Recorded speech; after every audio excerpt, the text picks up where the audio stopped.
नमो सिद्धाणं नमो आयर्याणं नमो वज्रायाणं नमो लोये सौवसाहूणं मङ्गलं भगवान् वीरो मङ्गलं गौतमो गणी मङ्गलं कुन्दकुन्दार्यो जैनधर्मोऽस्तु मङ्गलम् सर्वमङ्गलमाङ्गल्यं सर्वकल्याणकारकम् प्रधानं सर्वधर्माणां जैनं जयतु शासनं सर्वव्यापैकचिद्रूप स्वरूपाय परात्मने सोपलब्धिप्रसिद्धाय ज्ञानानन्दात्मने नमः। प्रवचन सार की 99 नंबर की गाथा चल रही है और 99 नंबर की गाथा में पहला पैराग्राफ हमने कल पढ़ा था। पहले पैराग्राफ में जो बात आई है पहले उसको दोहराते हैं और उसके बाद जो सम्यक प्रभा पुस्तक से अपन लोग पढ़ रहे थे उसमें से कुछ बिंदु अपन और लेंगे। देखो, समझाना क्या है पहले तो ये समझ लेते हैं अपन। समझाना क्या है इसमें कि ये बताना है कि उत्पाद वे द्रव्यात्मक होने पर भी द्रव्य सत है। तो यहां विश्व में स्वभाव में नित्य अवस्थित होने से द्रव्य सत है और स्वभाव द्रव्य का द्रव्य उत्पाद विनाश की एकता रूप परिणाम है। अब इसमें एक एक समय का परिणाम और एक एक समय के परिणाम में उत्पाद वे द्रव्य लगाया। परिणाम को समझाने के लिए प्रदेश का दृष्टांत दिया, जैसी कल चर्चा हुई थी। तो देखो फिर से ये बार बार पढ़ने जैसा है, जिनवाणी का अमृत है कि जैसे द्रव्य का वास्तु समग्र पने द्वारा, वास्तु का क्या अर्थ किया था कल? वास्तु माने क्षेत्र। तो क्षेत्र की समग्रता माने अखंडता के द्वारा द्रव्य कैसा है कि उसका क्षेत्र एक ही है। द्रव्य का वास्तु अखंडता के द्वारा वो एक ही है और एक होने पर भी क्या होगा कि विस्तार क्रम में प्रवर्तमान उसका जो सूक्ष्म अंश है वे प्रदेश हैं। ये प्रदेश की परिभाषा कल आई थी। ये दिया दृष्टांत, मैंने समझाना है परिणाम। दृष्टांत काय का दिया कि दृष्टांत दिया प्रदेशों का, है ना। हाँ, उसी प्रकार द्रव्य की वृत्ति, वहां कहा था वास्तु, यहां कहा वृत्ति। वास्तु माने क्षेत्र, वृत्ति माने परिणमन धारा। तो वो समग्र पने के द्वारा तो एक है, अनादि अनंत परिणमन परिणमन परिणमन परिणमन परिणमन परिणमन एक धारा से चल रहा है। और उसमें क्या है वो भूल जाओ। परिणमन स्वभाव वो भी अनादि अनंत है। परिणाम एक समय का है, पर्याय एक समय की उत्पाद वे जो अपन जिसको बोलते हैं ना। लेकिन परिणाम स्वभाव कैसा है कि परिणाम स्वभाव तो वो भी अनादि अनंत है। तो ऐसा होने पर भी प्रवाह क्रम में प्रवर्तमान उसके जो सूक्ष्म अंश हैं वे परिणाम हैं। ये होगी। फिर तीसरा बिंदु लिया था कि ऐसा क्यों है, तो उन्होंने कहा कि विस्तार क्रम का कारण प्रदेशों का परस्पर व्यतिरेक है। मैंने असंख्य प्रदेशी आत्मा है। तो पहली बात तो असंख्य प्रदेशी एक है वो, और असंख्य प्रदेशी एक होने पर भी उसमें जो एक एक प्रदेश का हम भेद खड़ा करेंगे, उसका जो सूक्ष्म अंश है विस्तार का, यह है ना, विस्तार क्रम में जो सूक्ष्म अंश उसको प्रदेश कहा था। तो वो क्यों होता है खड़ा कि असंख्य प्रदेश है। तो देखो, असंख्य प्रदेश अखंड रूप से एक होने पर भी उनमें कोई खंड नहीं है, ऐसे टुकड़े नहीं है। असंख्यात ऐसे टुकड़े नहीं है, लेकिन असंख्य रूप से एक होने पर भी एक प्रदेश दूसरे प्रदेश रूप नहीं होता। व्यतिरेक का मतलब क्या है कि एक प्रदेश दूसरे प्रदेश रूप नहीं होता। क्योंकि अगर एक प्रदेश दूसरे प्रदेश रूप होने लगे, यानी जैन दर्शन की बारीकी कितनी है कि एक प्रदेश यदि दूसरे प्रदेश रूप होने लगे तो असंख्यात प्रदेश मिट करके संख्यात हो जाएंगे। और संख्यात मिट करके अंगुलियों में गिनने जितने हो जाएंगे। लेकिन ऐसा कभी नहीं होता। क्यों नहीं होता? कि एक एक प्रदेश का अपना अपना अस्तित्व है, भले वो अखंड है। अखंड होने पर भी सबकी स्वतंत्र, माने सभी प्रदेश स्वतंत्र, माने एक दूसरे रूप नहीं होते। तो असंख्य कब रहेंगे वो? अगर एक दूसरे रूप होंगे तो असंख्य रह सकते। भाई जगत में 6 द्रव्य है, अभी उदाहरण से समझो आप कि जगत में 6 द्रव्य है, आपके हाथ में 5 अंगुली है, चलो यूं लो, तो 5 अंगुली कब 5 अंगुली है? कि जब एक अंगुली दूसरी अंगुली रूप नहीं हो गई। अगर अंगूठा इस अंगुली रूप हो गया तो कितनी रहेगी? 4। फिर ये अंगुली इस अंगुली रूप हो गई तो कितनी रहेगी? ऐसा होता ही नहीं कभी। और 5 अंगुली है तो क्या 5 अंगुली को अलग अलग कर सकते हो आप? एक साथ है ना, हाथ का एक अवयव है ना, ये एक अवयव है, मतलब मनुष्य शरीर का एक अवयव है। तो अलग अलग नहीं कर सकते, और अलग अलग नहीं कर सकने पर भी अलग अलग है, मतलब एक दूसरे रूप नहीं है। इसी तरह प्रदेशों का है, और जिस तरह प्रदेशों का है कहते उसी तरह परिणाम का है। अब एक एक समय की पर्याय अगर इतनी स्वतंत्र है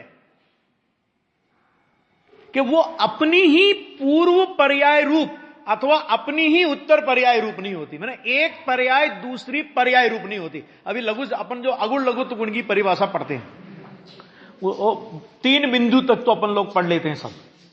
क्या? जिस शक्ति के कारण द्रव्य का द्रव्यपना कायम रहे। अब ये मूल परिभाषा इतनी। अब उस मूल परिभाषा को समझाने के लिए 3 बिंदु दिए। एक द्रव्य दूसरे द्रव्य रूप नहीं हो, एक गुण दूसरे गुण रूप नहीं हो, एक द्रव्य में रहने वाले अनंत गुण बिखर करके अलग अलग नहीं हो। लेकिन इसमें और भी बातें जुड़ेंगी। एक प्रदेश दूसरे प्रदेश रूप नहीं हो।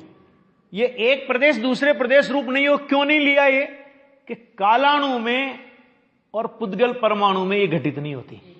तो जिन द्रव्यों में घटित, तो बहुप्रदेशी द्रव्यों में तो घटित होगा कि नहीं होगा? है? और एक पर्याय दूसरी पर्याय रूप नहीं होगी। ये भी क्योंकि अकेला द्रव्य में अकेला द्रव्य और गुणी है क्या? लेकिन पहले मोटा मोटा तो समझ में आ जाए। लघु सिद्धांत प्रवेशिका है वो। लघु सिद्धांत प्रवेशिका का मतलब क्या? कि शुरू से उसे इतनी बारीकी में ले जाओगे तो समझेगा ही नहीं, भग जाएगा। तो पहले द्रव्य गुण की बात की। लेकिन द्रव्य क्या अकेला द्रव्य और गुणी है? पर्याय नहीं है द्रव्य में। तो फिर पर्याय में नहीं घटित होगी वो बात कि एक पर्याय दूसरी पर्याय रूप नहीं हो। क्या द्रव्य के प्रदेश नहीं है तो एक प्रदेश दूसरे प्रदेश रूप नहीं हो। ये अगुण लघुत्व गुण में सब समाहित होता है। और ये ऐसा नहीं कह रहा हूं मैं, कोई आधार से कह रहा हूं। लघु जैन सिद्धांत प्रवेशिका का ही एक विशाल संस्करण गुजराती भाषा में राजकोट से प्रकाशित हुआ है ना। और लघु सिद्धांत प्रवेशिका के जो मास्टर थे, समझ लो पढ़ाते थे गुरुदेव के जमाने में भी, हीराचंद मास्टर थे एक तो, और एक अपने चिमन भाई कामदार थे, है ना। तो वो जब लघु सिद्धांत प्रवेशिका में अगुण लघुत्व गुण की परिभाषा पढ़ाते थे तो ये सब बातें लगाते थे। और उस गुजराती की पुस्तक में ये सब बातें लिखी हुई है। एक प्रदेश दूसरे प्रदेश रूप नहीं होता, एक पर्याय दूसरे, क्यों? क्योंकि जैसे एक गुण दूसरे गुण रूप नहीं होता, अगर हो जाए तो क्या होगा? हो जाए तो द्रव्य का द्रव्यपना जाता रहेगा। इसी तरह पर्याय में और प्रदेश में भी है। एक पर्याय दूसरे पर्याय रूप हो गई तो द्रव्य का अनादि अनंत प्रवाह जो है वो खंडित हो गया। काल अपेक्षा से द्रव्य खंडित हो गया। और द्रव्य कैसा होना चाहिए कि द्रव्येन खंडयामी, काल क्षेत्रेन खंडयामी, कालेन खंडयामी, भावेन खंडयामी।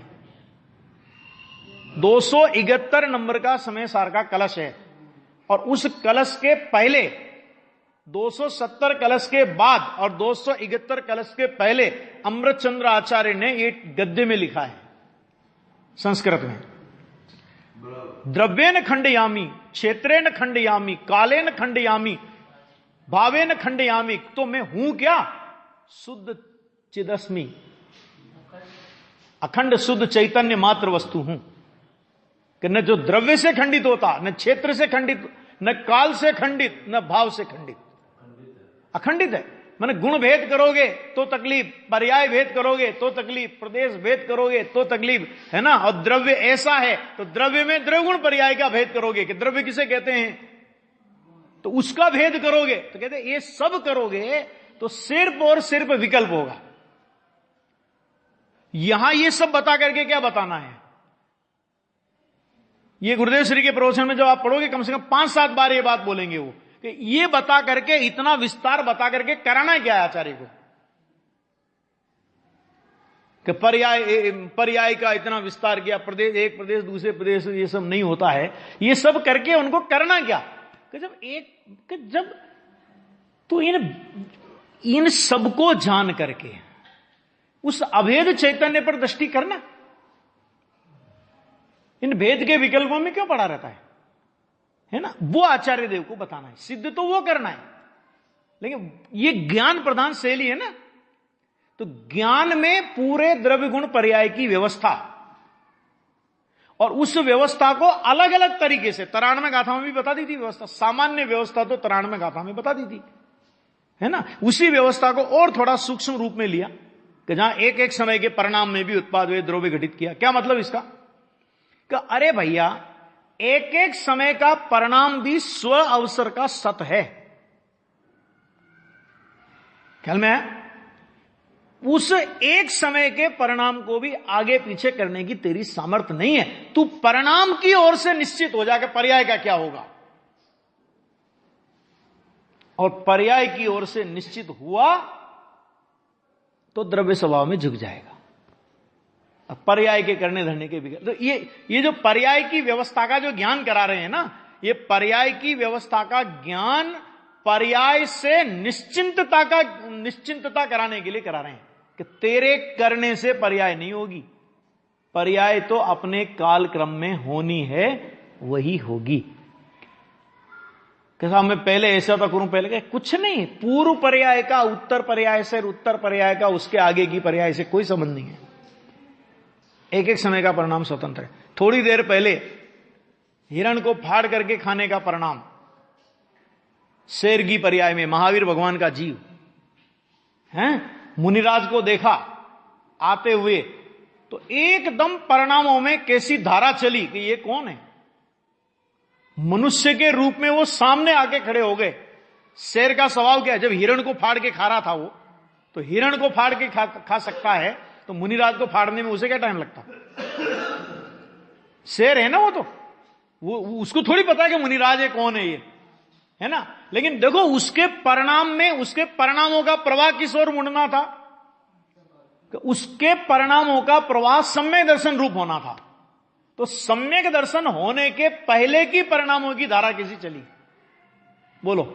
कि उन्हें उन मुनिराजों को देख करके उसे क्रोध नहीं आया, उन मुनिराजों को देख करके उसे भक्षण करने का परिणाम नहीं आया, उन मुनिराजों को देख करके उसके परिणामों में शांति आ गई, और जो ही मुनिराज ने उसको संबोधन दिया और एकदम से उस देशना को ग्रहण करके सम्यक दर्शन कर लिया।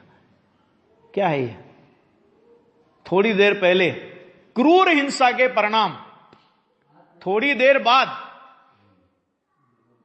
कैसे शांत परिणाम, और थोड़ी देर बाद सम्यक दर्शन के योग्य वीतरागता के परिणाम। सम्यक दृष्टि को जितनी वीतरागता होती है, एक कसाई चौकड़ी के अभाव में, दो तिर्यंच है तो 2 चौकड़ी भी हो सकती है।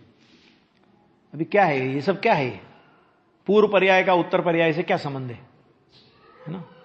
अब ये बताओ अभी, और वो शेर मर करके जीवन भर उसने, वो तो एक उदाहरण अपन ने लिया। वो मुनिराज जिस समय आए उस समय तो वो हिरण को मार के खा रहा था, चलो उसके पहले तो अहिंसा व्रत का पालन करता होगा वो। मैंने उसने अपने जीवन में कितने हिंसक परिणाम किए होंगे और कितने जीवों को मारा होगा, बोलो। ऐसे देखा जाए तो कितने क्रूर, ऐसा बोलते कि इतना क्रूर कि जिसको देखते ही जंगल के लोग कांपे, और एकदम शांत परिणाम। ये वस्तु व्यवस्था है, एक एक समय के परिणामों की स्वतंत्रता का इससे बढ़िया क्या उदाहरण होगा। राजा सैनिक कह लो, मुनिराज के ऊपर उपसर्ग करने का परिणाम 3 दिन बाद रानी को बताया है, और जाकर के क्या परिणाम आया देखो। पहले देखा धर्म वृद्धि का आशीर्वाद दिया, एकदम आश्चर्य का परिणाम। फिर परिणाम आया कि इन मुनिराज पर मैंने उपसर्ग किया, तो इसका प्रायश्चित यह है कि मैं अपनी गर्दन काट कर मुनिराज के गले में, चरणों में चढ़ा दूं। क्यों, वो उससे ज्यादा सोच क्या सकता था, जैन धर्म का तो कुछ ज्ञान था नहीं उस समय तक, है ना। और जब मुनिराज ने कहा कि ये पाप का परिणाम है, तो आश्चर्य हुआ कि ये कैसे जानते हैं ये बात। तो रानी चेलना ने कहा कि तुम्हारे पिछला वो भी जानते हैं, अगला वो भी जानते हैं। फिर वो सारा हुआ और वहीं पर सम्यक दर्शन लेकर के उठा।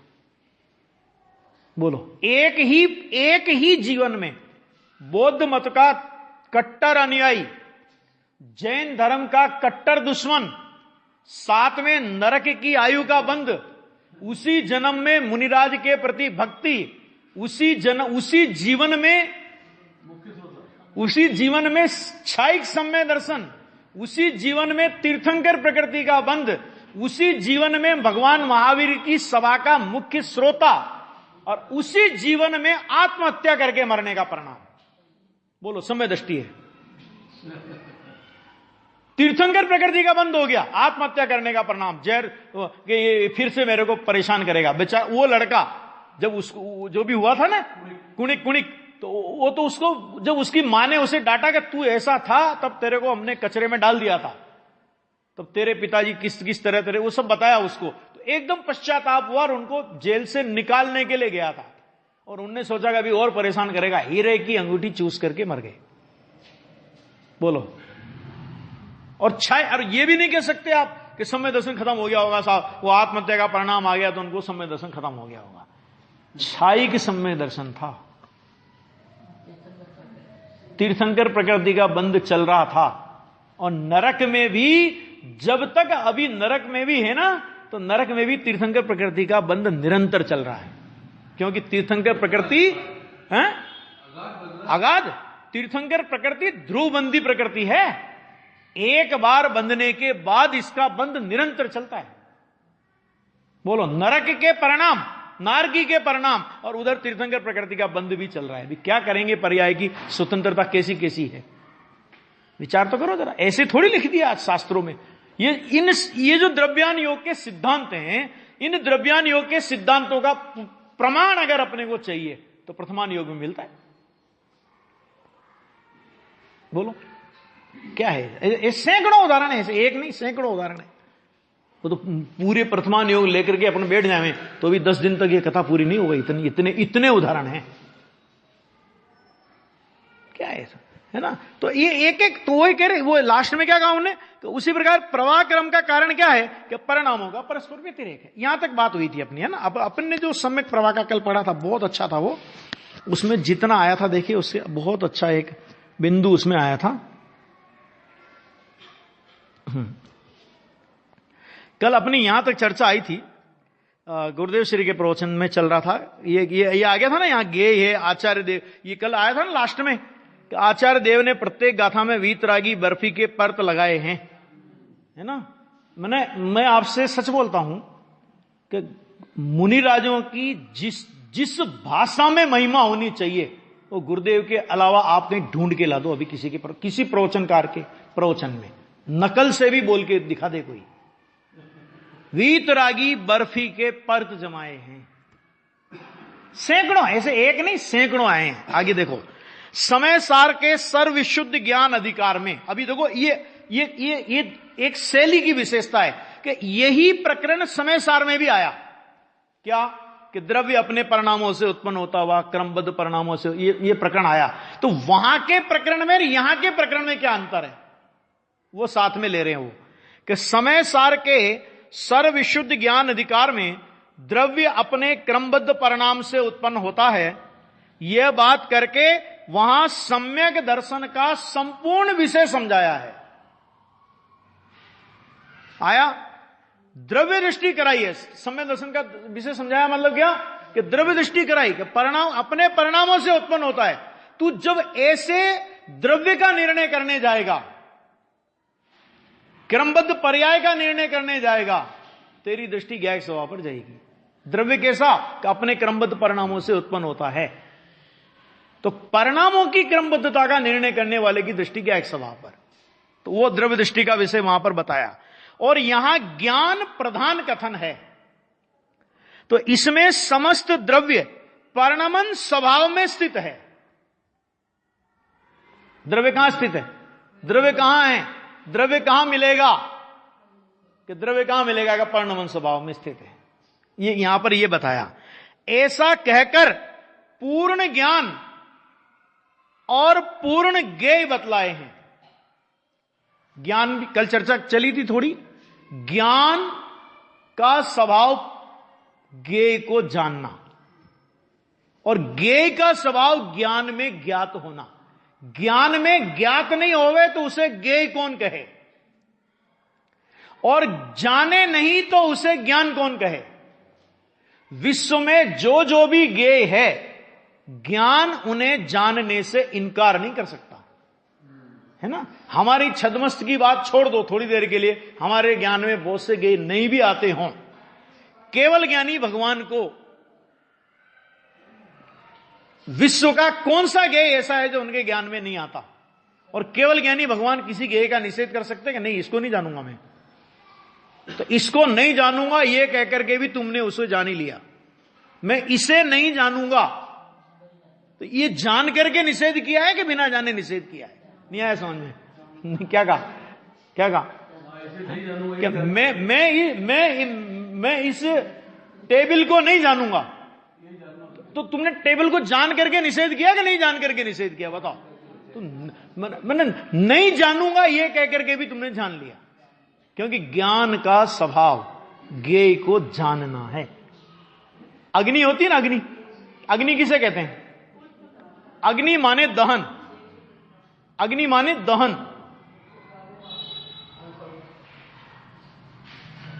और ईंधन माने दाह्य। तो अग्नि किसे कहते हैं? कि जो भी दाह्य है, जलने योग्य को जलावे, उसका नाम अग्नि। बोलो, जलने योग्य पदार्थ है और वहां अग्नि है, तो वो अग्नि भेद करेगी ऐसा कि नहीं नहीं ये बहुत कीमती चीज है भैया, बहुत नुकसान हो जाएगा, इसे नहीं जलाना? बोलो, ऐसा भेद करती है अग्नि? हैं? अरे ये गंदी चीज है, जलाओ जलाओ, ये लोग भी फेंकने वाले थे तो मैं जला दूं। कि जिस तरह अग्नि जलने योग्य पदार्थों में दो भेद नहीं करती, जलने योग्य है बस उसके लिए इतना पर्याप्त है। तो जलने योग्य वो कीमती है कि बिना कीमती है, कुछ भी हो, जलने योग्य को जलाना।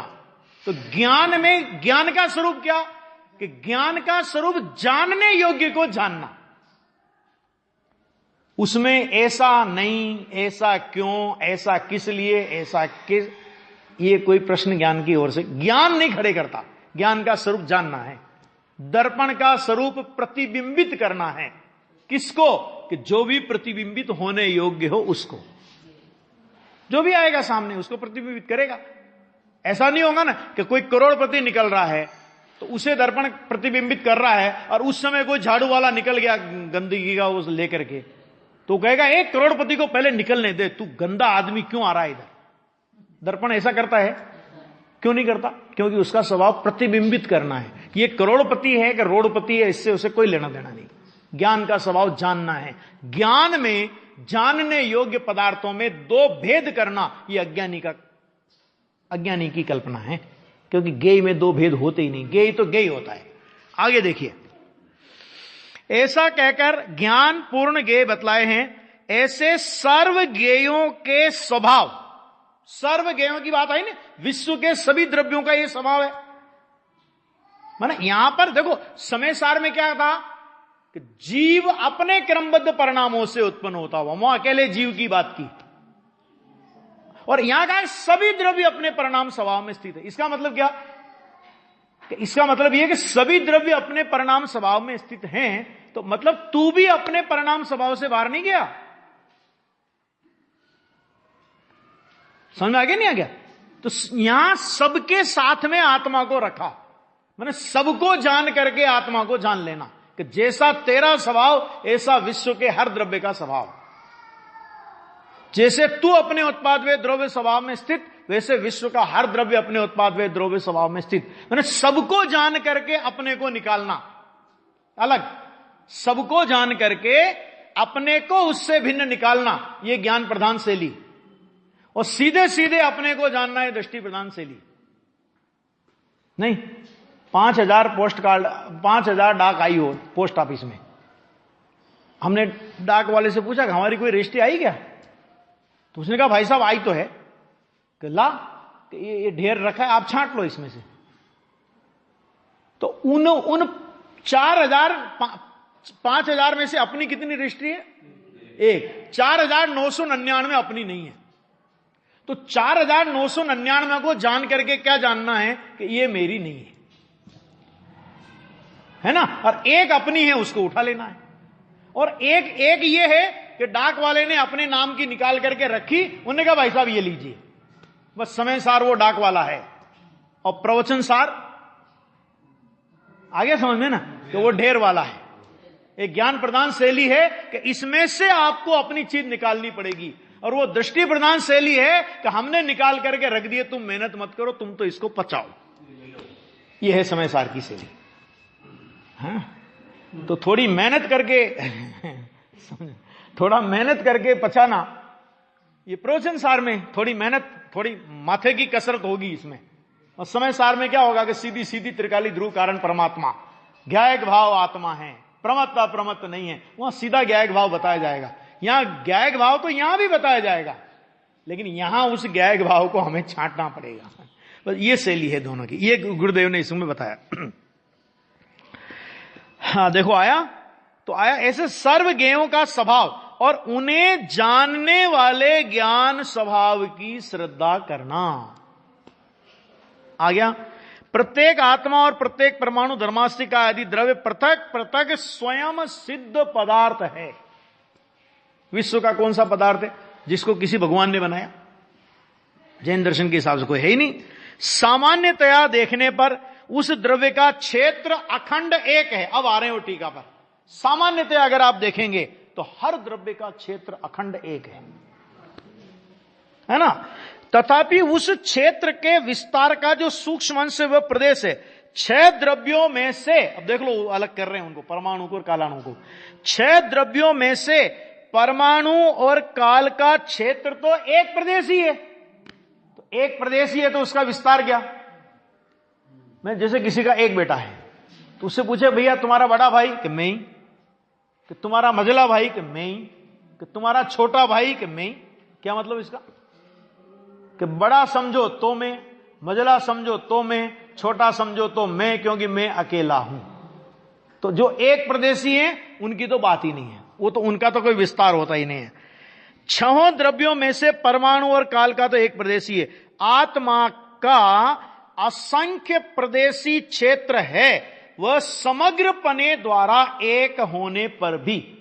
मैंने देखो ऐसे तो धर्म द्रव्य अधर्म द्रव्य आकाश का भी है, लेकिन अपने को तो अभी आत्मा से गुरुदेव शुरू कर रहे हैं।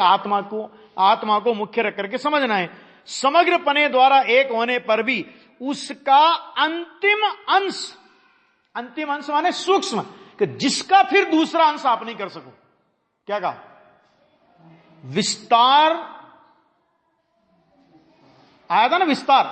तो विस्तार में जो उसका जो दूसरा अंश आप नहीं कर सको, उस दूसरा अंश नहीं कर सको, उसका नाम है प्रदेश। इस प्रकार यहां क्षेत्र का दृष्टांत है और सिद्धांत रूप से वस्तु के उत्पाद व द्रव्य परिणामों को समझाना है।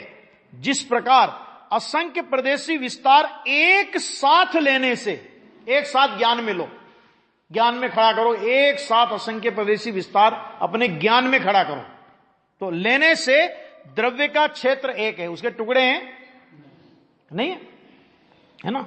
देखो अभी ऐसे भी समझ सकते हैं अपन कि भारत देश, तो भारत देश का एक अखंड है कि नहीं प्रदेश? मैंने एक इस विश्व में भारत देश है, तो भारत देश की जो सीमा है वो अखंड है कि खंड खंड है? कि अखंड होने पर भी ये राजस्थान है, ये मध्य प्रदेश है, ये उत्तर प्रदेश है, ये गुजरात है, ये महाराष्ट्र है, ये उड़ीसा है, ये बंगाल है। राजस्थान में भी ये भीलवाड़ा डिस्ट्रिक्ट है, ये कोटा डिस्ट्रिक्ट है, ये जयपुर डिस्ट्रिक्ट है, ये उदयपुर डिस्ट्रिक्ट है। ये भेद है कि नहीं? ये भेद होने पर भी उनकी अखंडता कायम है कि नहीं? देश की अखंडता कायम है कि नहीं? अखंडता कायम होने पर भी भेद है कि नहीं? अगर भेद सर्वथा ही नहीं होते तो राजस्थान, मध्य प्रदेश, उत्तर प्रदेश, गुजरात ये आप नहीं समझ सकते थे। और यही सब कुछ होते तो भारत टुकड़ों में बट गया होता। भारत टुकड़ों में बटा भी नहीं है। आ गया? भारत टुकड़ों में बटा भी नहीं है और भारत में टुकड़े भी हैं। कैसी विचित्र बात है, नहीं है टुकड़े। ये राजस्थान का टुकड़ा है, राजस्थान का माल अगर एमपी में जाएगा तो टैक्स देना पड़ेगा। ये है कि नहीं व्यवस्था है? और ये कहे कि भारत में किसी भी जगह माल जाएगा, एक जगह अगर तुमने टैक्स दे दिया, कहीं भी तुम ले जाओ, तो तुम ऑल इंडिया कहीं भी माल लेकर के चले जाओ, कोई रोकेगा नहीं। होता नेशनल परमिट, गाड़ी का नेशनल परमिट होता है तो क्या होता है कि किसी भी भारत की किसी भी सड़क पर आप चलाइए, कोई तकलीफ नहीं। और अगर ऑल राजस्थान परमिट है तो राजस्थान के बाहर अगर एमपी में घुस भी गए तो टैक्स भरो, और नहीं भरोगे तो पकड़े जाओगे, है ना। अब वो कहे कि जी हम तो भारत के नागरिक हैं, भारत की सड़क पर तो चला रहे। भाई भारत की सड़क पर तो चला रहे हो, लेकिन राजस्थान का टैक्स भरा है, एमपी की सड़क पे कैसे चला रहे हो? तो ये भेद भी है, और ऐसा भेद नहीं है जैसा दो देशों के बीच में भेद है। समझ आ गया कि नहीं आ गया? आगे समझ में अब कि जैसे हिंदुस्तान और पाकिस्तान में भेद है, ऐसा भेद राजस्थान और मध्य प्रदेश, राजस्थान और गुजरात, इनमें ऐसा भेद नहीं है। दो देशों जैसा भेद नहीं है, और एक देश में भेद नहीं है, ऐसा नहीं है ना। तो द्रव्य में प्रदेश भेद कैसा है कि दो द्रव्यों में जैसे प्रदेश भेद है, एक जीव के प्रदेश दूसरे जीव के प्रदेश नहीं है, एक जीव के प्रदेश धर्म द्रव्य के प्रदेश नहीं है, दो द्रव्यों के प्रदेश जैसा भेद नहीं। और राजस्थान और गुजरात जैसा भेद तो है ही, तभी तो असंख्यात प्रदेशी सिद्ध होंगे, नहीं तो असंख्यात प्रदेश सिद्ध कैसे करोगे आप? अगर एक प्रदेश दूसरे प्रदेश रूप होगा तो ये कह रहे हैं वो। आगे समझ में ना, अभी ये प्रदेशों का तो समझ में आ जाता है, जब भी परिणामों की बात आती है ना तब थोड़ी बारीक पड़ती है। इसलिए आचार्य ने सरल दृष्टांत से सूक्ष्म सिद्धांत की चर्चा की है। आया द्रव्य का, उसी प्रकार प्रत्येक द्रव्य की अनादि अनंत परिणमन धारा, देखो क्या धारा ली यहां पे?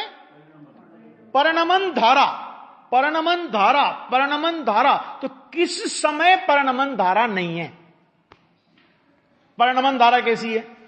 परिणमन एक एक समय का होगा, ध्यान से समझना। वृत्ति शब्द का प्रयोग किया ना, तो वृत्ति कहो कि धारा कहो, एक ही बात है कि परिणमन एक एक समय का होगा, लेकिन परिणमन धारा कैसी है? अविच्छिन्न धारा है। कैसी धारा है ये? कि इस धारा में एक समय का भी अंतर नहीं पड़ता। अगर एक समय का अंतर पड़ेगा तो क्या होगा? बोलो, एक समय का अंतर पड़े तो क्या होगा? कि द्रव्य के दो टुकड़े हो जाएंगे। 10 मीटर का एक कपड़ा है, उदाहरण में समझो, तो 10 मीटर का सलंग है ना, वो सलंग है ना, तो उस 10 मीटर में सेंटीमीटर है कि नहीं? उस 10 मीटर में वो क्या कहते हैं, इंच है कि नहीं? उस 10 मीटर में फिट है कि नहीं? कि सब कुछ होने पर भी ऐसा भेद है? भेद उसमें नहीं, अब उसमें कोई बीच में कोई टुकड़ा करे, बीच में कटिंग कर दे उसकी, 5 मीटर के बाद उसकी कोई कटिंग कर दे, तो वो एक कपड़ा हुआ कि 2 कपड़े हो गया? तो अखंडता कहां रही उसकी? तो ऐसे ही जो परिणमन धारा है ना, कि वो परिणमन धारा तो अनादि से लेकर अनंत काल तक है। उस अनादि से अनंत काल तक की परिणमन धारा एक, और उसका नाम है त्रिकाली। काल अपेक्षा से नित्य, द्रव्यार्थिक नय का विषय, और उसमें समग्र पने के द्वारा एक है। और उसमें जब एक एक समय का भेद खड़ा करते हैं, तो अभी 10 मीटर का कपड़ा, इसी उदाहरण को ऐसे समझोगे, 10 मीटर का कपड़ा है, एक आदमी आया कि भाई साहब मुझे कुर्ता सिलाना है, कि ठीक है तेरे को 3 मीटर दे देंगे। दूसरा आया कि भाई साहब मुझे शर्ट सिलाना है, तो उसमें जितना लगता होगा 2 मीटर, जो भी लगता हो मुझे पता नहीं है, तो वो लगता होगा कि इतना दे देंगे। ये भेद किसमें किए तुमने? कि उस 10 मीटर के टुकड़े में आपने ये कुर्ते का कपड़ा 3 मीटर, शर्ट का कपड़ा 2 मीटर, सफारी सूट का कुर्ता कपड़ा के पेंट और शर्ट दोनों का हो गया कि 5 मीटर, समझ लो जो भी लगता हो वो उसमें उसकी प्रामाणिकता में मत जाना, ठीक है ना। तो इसी तरह एक एक समय का भेद खड़ा किया हमने, तो ये परिणाम, और एक एक समय का भेद खड़ा नहीं किया तो परिणमन धारा। परिणमन धारा अनादि अनंत, द्रव्यार्थिक नय का विषय। एक एक समय का भेद खड़ा करना पर्याय, पर्यायार्थिक नए का विषय। आ गया? हाँ, ये है इसमें अंतर, इतना समझना। देखो ये कितना बढ़िया लिया है कि प्रत्येक द्रव्य की अनादि अनंत परिणमन धारा समग्र पने के द्वारा एक है और उस संपूर्ण प्रवाह का छोटे से छोटा एक अंश, छोटे से छोटा एक अंश जिसका दूसरा विभाग नहीं हो सके, अंतिम अंश बोलेंगे उसे, तो उसका नाम है परिणाम, माने पर्याय। एक समय की होती है ना, अब उसका टुकड़ा करो तुम, नहीं कर सकते ऐसा। प्रत्येक परिणाम को पृथक किए बिना, क्या मतलब कि प्रत्येक परिणाम को पृथक किए बिना, जहां परिणाम को पृथक नहीं किया वहां क्या क्या दिखेगा आपको कि परिणाम को पृथक नहीं किया, परिणाम को पृथक लक्ष्य में नहीं लिया तो अनादि अनंत त्रिकाली दिखेगा, और परिणाम को पृथक किया तो एक एक समय का पर्याय दिखेगी। इसमें समय सार में, इसमें जैसे मोती की माला होती कि नहीं, मोती की नहीं, ये सूत की माला आ रहा है, इसमें आ रहा है, वो तो आ रहा है, वो मुझे भी ख्याल में है, लेकिन अभी जो सुनो, जो कुछ कह रहा हूं तो कोई उद्देश्य से कह रहा हूं कि सूत की धारा, सूत की जो डोरी होती है ना, तो वो सारी सूत की आपके अपने यहां माला टंगी है, तो वास्तव में ये क्या है? वास्तव में देखो, सलंग रूप से देखो तो क्या है ये? कि ये सूत है, सूत है, पूरा का पूरा सूत है, और उसमें एक एक गांठ, एक एक गांठ, एक एक गांठ, तो एक एक गांठ को देखोगे, गांठ को देखोगे तो मोती है, और गांठ को गौण कर दिया आपने, गांठ को नहीं देखा तो पूरे में क्या है बोलो? सूत है। सूत वो समग्रता है, क्या कहा? सूत वो समग्रता है, और एक एक मोती कि वो सूत किए उस समग्रता में एक एक का भेद है, भेद है वो पर्याय है, और समग्रता है वो द्रव्य है। आया समझ में? अभी कुछ आया समझ में? है कुछ नहीं, सूत की माला को यूं कर दिया, यूं कर दिया, यूं, गांठ, गांठ का मतलब क्या होता है? यूं यूं यूं कर दिया, गांठ हो गई। तो गांठ में है क्या? वहां गांठ में क्या है कि गांठ देखोगे तो मोती दिखेगा ना, और गांठ नहीं देखा तो आपको सूत दिखेगा।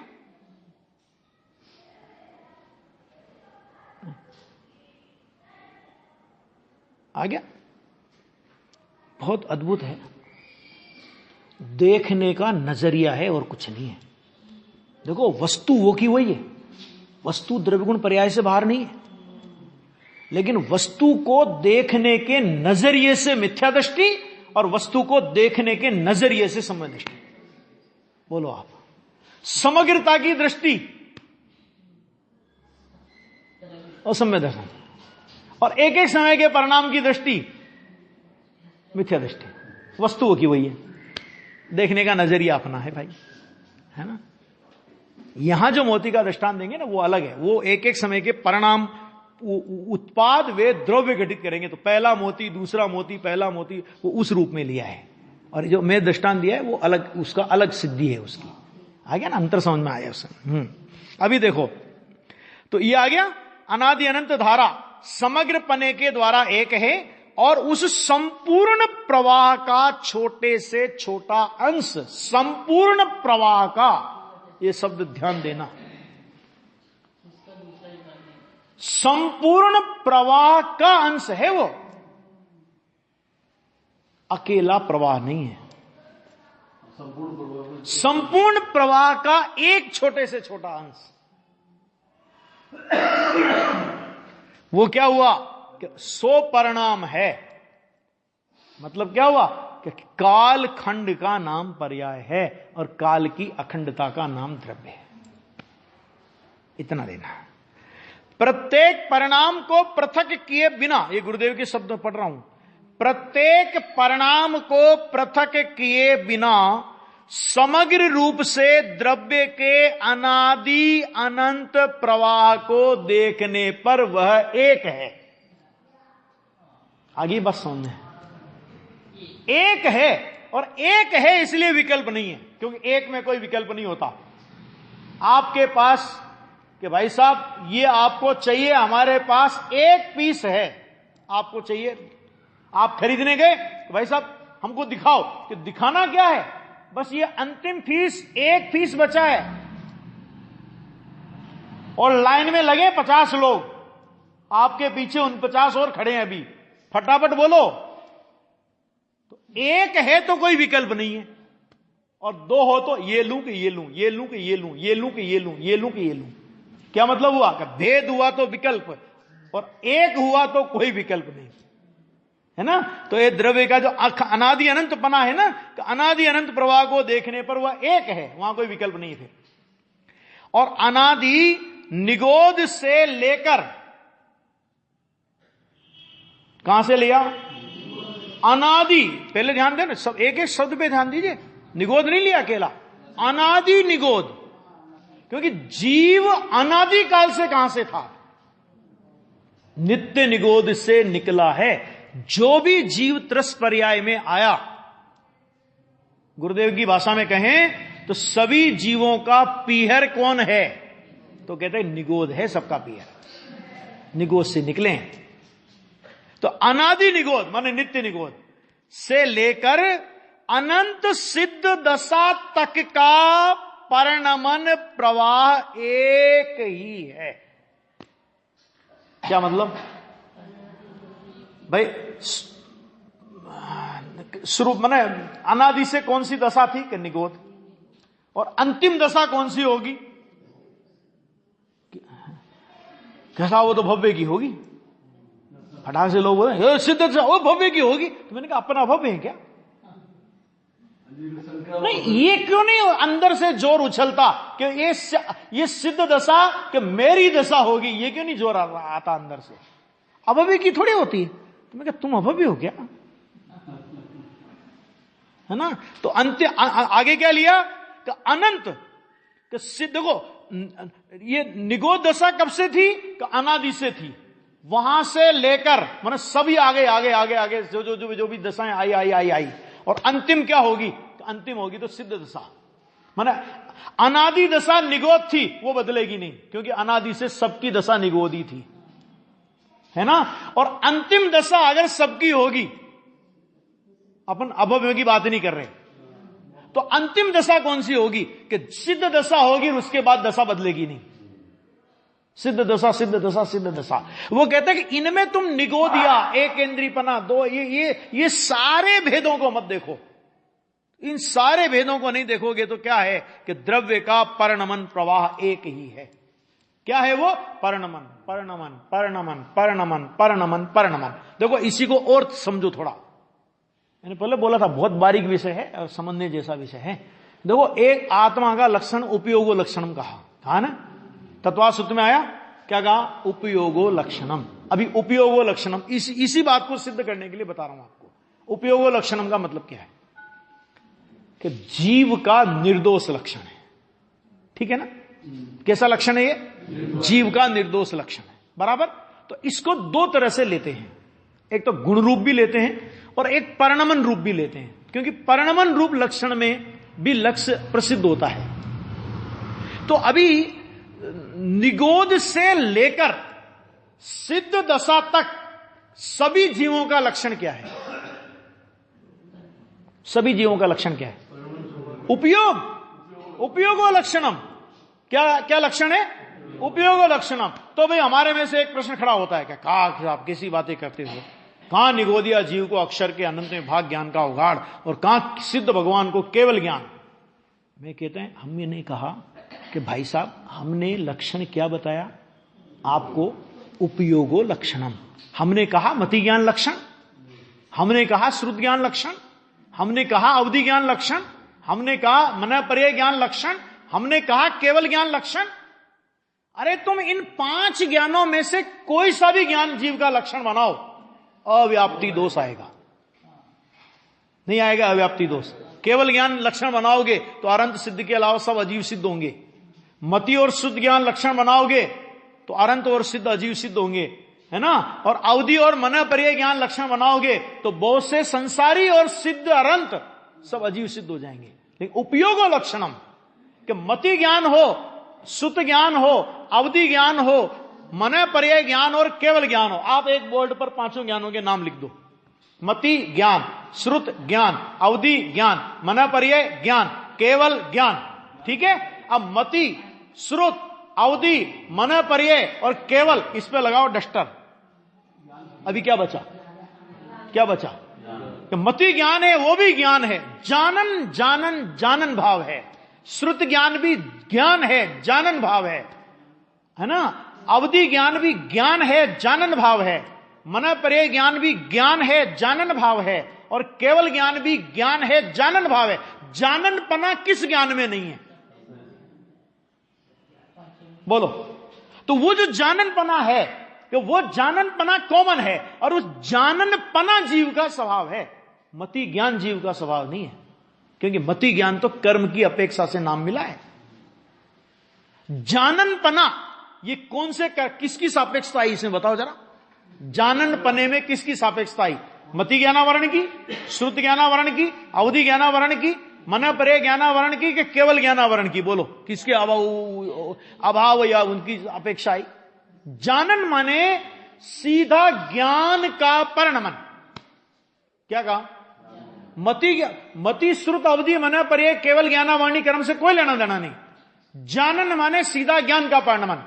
ज्ञान का परिणमन ज्ञान रूप होता है। ज्ञान माने जानन स्वभाव, तो जानन स्वभाव का परिणमन जानन रूप हुआ। वो जानन रूप परिणमन जीव का स्वभाव है।